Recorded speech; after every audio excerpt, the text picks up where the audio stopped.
Hi, my name is Annabelle Sarzana. I am a consultant in enterprise-wide transformation and change, and my team represented the team empowerment.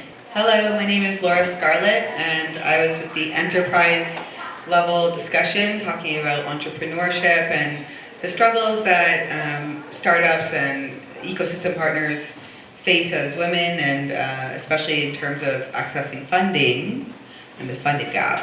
So for myself, I am in venture capital. I am the venture lead at Novellum, which is a Black-owned accelerator for startups in the pre-seed stage. I also work at BDC as a consultant on digital transformation.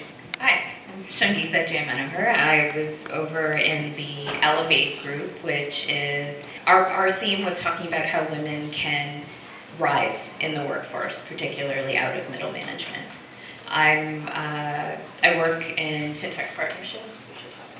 And yeah, very happy to be here. Hello everyone, my name is Nikki. I was part of the Engage team over here, and we represented or spoke about folks who are returning from long-term leave, mothers returning from mat leave, and how they can succeed once they come back into the workforce. I'm currently at CIBC, part of the client segmentation and franchising team. Awesome. So now we have all the introductions. So the first question is, according to your group, what is the biggest challenge for women that you think we face today? I think the recurring theme was really women being able to not just show their skills, but be able to be recognized in their competencies and what they can bring to the environment and to the workplace. There were a lot of questions. So in terms of new entrants, so most of us were not necessarily, I don't think anyone here is in HR specifically. So we thought it was maybe more of an HR orientation. I did work with HR, and part of my work is related to people change management. So in terms of onboarding, one of the most important things is communication. When people come to a new environment, a new culture, they have to adapt. And adapting can be a very tricky part, especially when you start off. You have no idea. You have your own background, not just in terms of your experience with other companies, but even in terms of your country. What you know from your culture, from where you come from, if you're an immigrant. There's also a third aspect, which is men versus women in the workplace. So that's like a third aspect from the women's point of view that they have to take into consideration. So these are all like the types of obstacles or barriers that we need to consider when hiring women. But gender parity still does not exist in the workplace.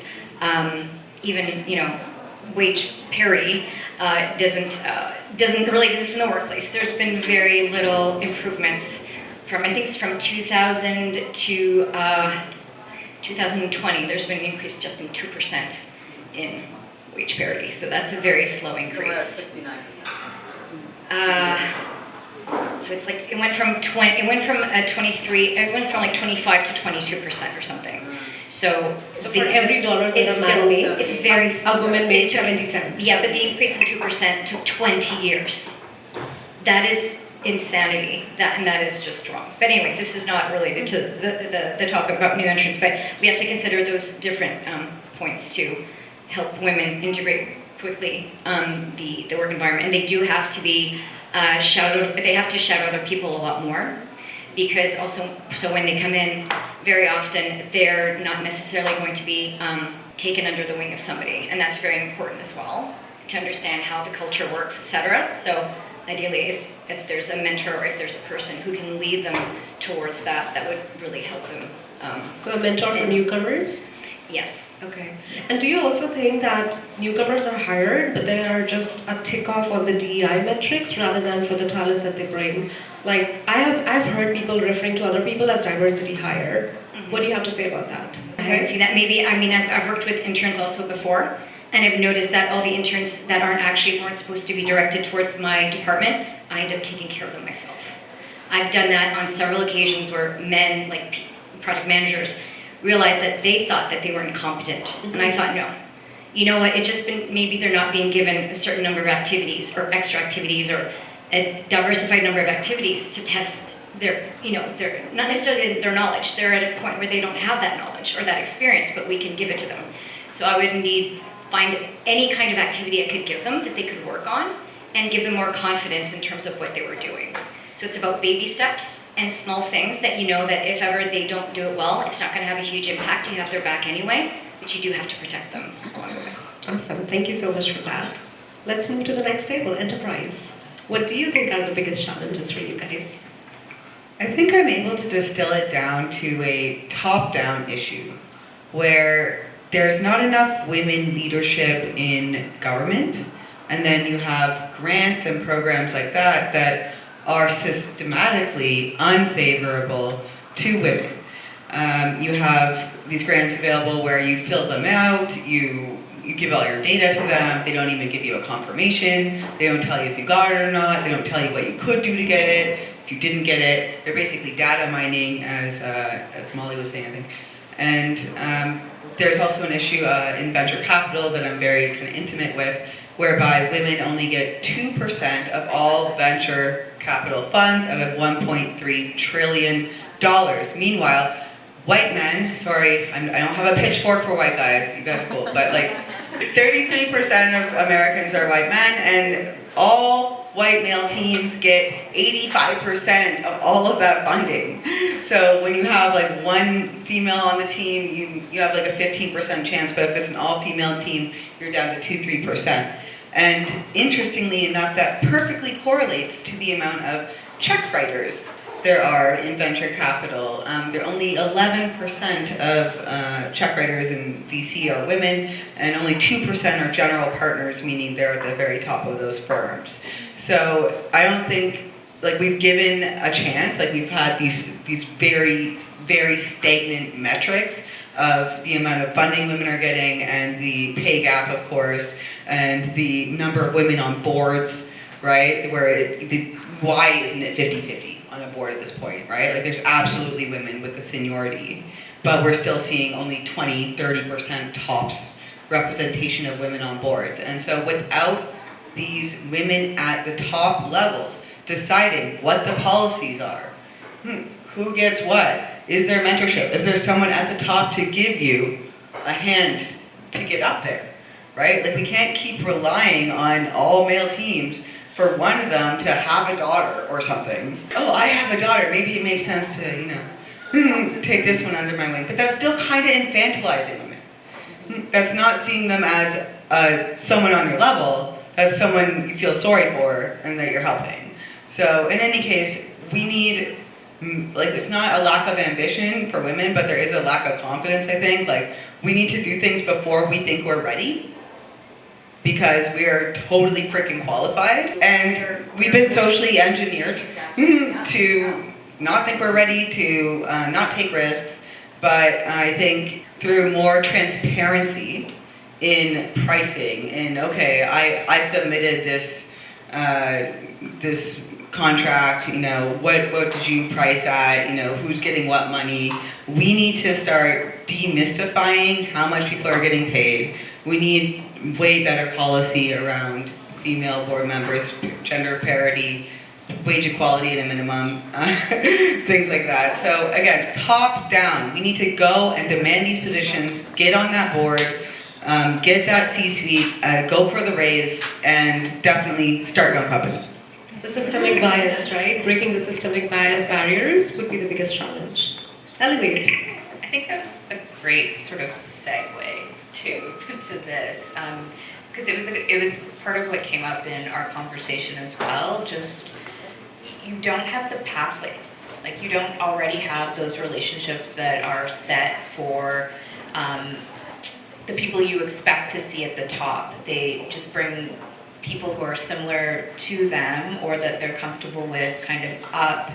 We talked about unconscious bias, but I think it's also an extension of just not recognizing, never mind your bias, but your privilege. The fact that you didn't get there just because you're that good.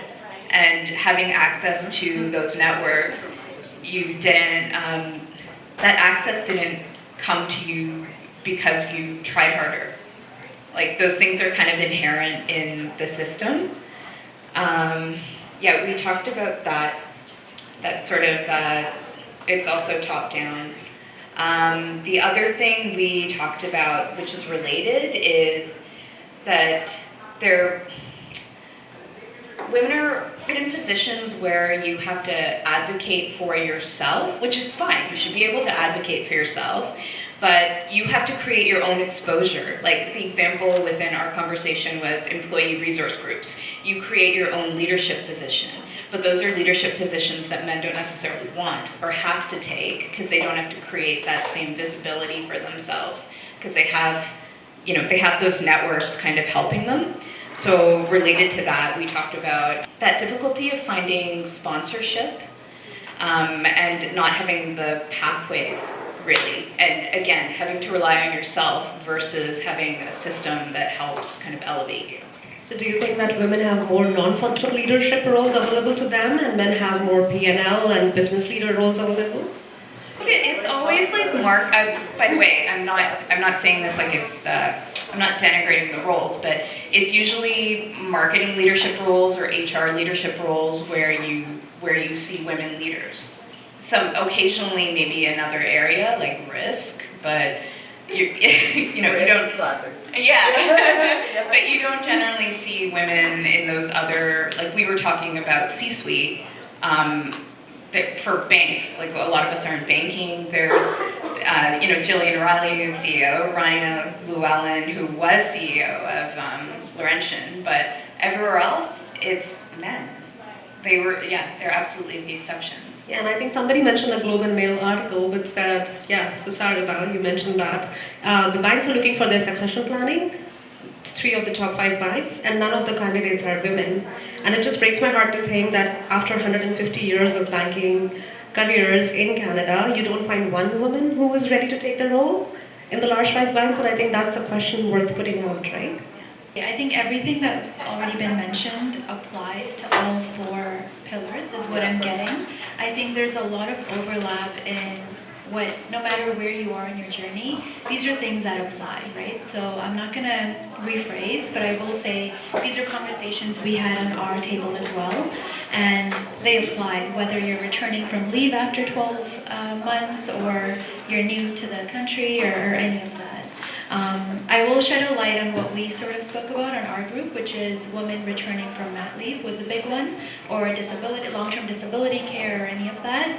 And the biggest challenge I think we wanted to point out is people misconceptions about those sort of long-term leaves. It's a want in a way because it's kind of a priority, but it's also a need. It's not something that you're doing out of laziness or because you're unmotivated. The misconceptions of women coming back to the workforce is you had a great vacation, why don't you take it slow for another couple of years and then watch your peers succeed? It's more, we took the time to prioritize our family. Now we're back, ready to get back in the play. So don't consider us any lower than when we were a year ago. I think that's the biggest challenge faced. And another big one is the gap in the resume. Again, when you're applying for a new job, which that in itself is a problem. When you're out for that year, you're unable to apply. You have a year or more sometimes of one financial, right? You're missing out on that paycheck, you're missing out on the incremental bonuses you receive.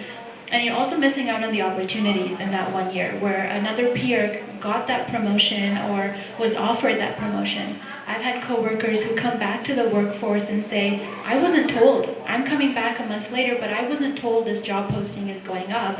If I was told, I could have applied and gotten it. So I think those are the challenges where once a woman is on mat leave, it's almost like they're forgotten as an employee, and they're misguided in that way, and they lose out on a lot within that time. Absolutely, and I think Indra Louis said this. I was listening to one of her interviews, and Indra Louis said that it's a total disbelief that your career clock and your biological clock are in total conflict with each other, because when you're actually ascending your career clock is when you're actually hitting your 30s, you also want to focus on your family. So how do you balance both? And you can never balance both unless and until you have an employer who sees the value that you bring to the table and is ready to invest in you.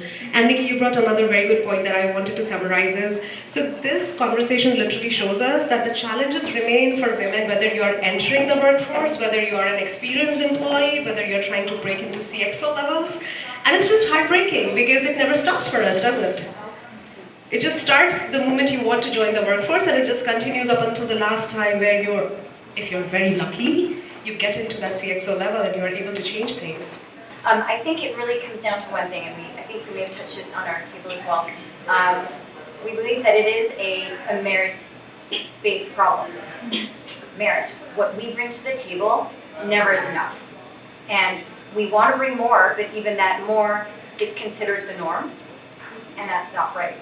And there's an imbalance between what we sometimes bring to the table, sorry men, and sometimes what men can bring to the table in terms of, for example, time. We'll do extra hours, we're meticulous. There's an effort that we put in, and we are not recognized for that effort. And that, for me, is a fundamental problem at work. So if we could be recognized, if our salaries at least, I'm not saying we can't be all at the same level. Obviously, we have different, experiences, and we have different backgrounds and different competencies. Fine, but then they should be measured to a level that makes sense. And right now, sometimes we're just putting boxes that do not correspond to what we want to bring to the table at times. So we have to work extra hard to prove our merit for the same job that gets easily surpassed by a man with minimal effort. Yeah. Right? And do you also feel, we were discussing in our table, that there's a different lexicon for men and women? Ambitious men are wanted everywhere. When a woman is ambitious, A, she's aggressive, B, she's not wanted anywhere. You have to be really assertive, you have to walk that fine balance, and I don't want to do the whole Barbie monologue here, but you really have to find a very nice balance to get anything in life, and I think that just makes our lives so much very difficult, right? We've talked a lot about challenges, and Babu, I know that you told me just to moderate the panel, but I like to bend the rules a bit. I would love to go to the tables, and I would love to hear from the people who actually put down those points. What is one biggest challenge that you have personally faced? So, Aditi, hi. So I'll start with the parity difference, compensation parity difference, and the promotion levels. So I have witnessed a situation in my company. I would like to name the person or the company, but whereby I actually was on the same level, and I had a person who was recruited at the same time.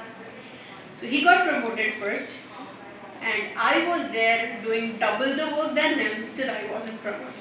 So I had to ask for it. Why is this the difference, and why am I not promoted? So it took me another year, amidst all these discussions, I got promoted, although the parity was there in terms of compensation and consideration also, but I at least took the level that he was at. And in terms of qualification also, I was overqualified than him. So we need to come out of that mindset that, a woman candidate is not competent to a man candidate. I believe that is the biggest challenge that we are facing right now. I'm not just talking about the emerging markets, but also the markets that we are witnessing a matured level of transition. We need that. I was just listening to the discussion, but 2%, the ratio that we were talking is quite less. We need to at least reach at 50%. I believe that is the main problem that we need to address. Having the ambition or being very ambitious to succeed in the role or whatever I was doing, and airing this out to managers or people in charge of giving you the push to actually be able to be there. But because I'm a woman, and I don't want to say this, but I'm a black woman too, that's also another extra layer. You're pushed to the side because I don't know if it's thinking, okay, maybe if she does this and then she's on that level, she would have, more power or whatever. But I feel like managers should really recognize that challenge that we're facing, and then recognize the effort that we're trying to put out there.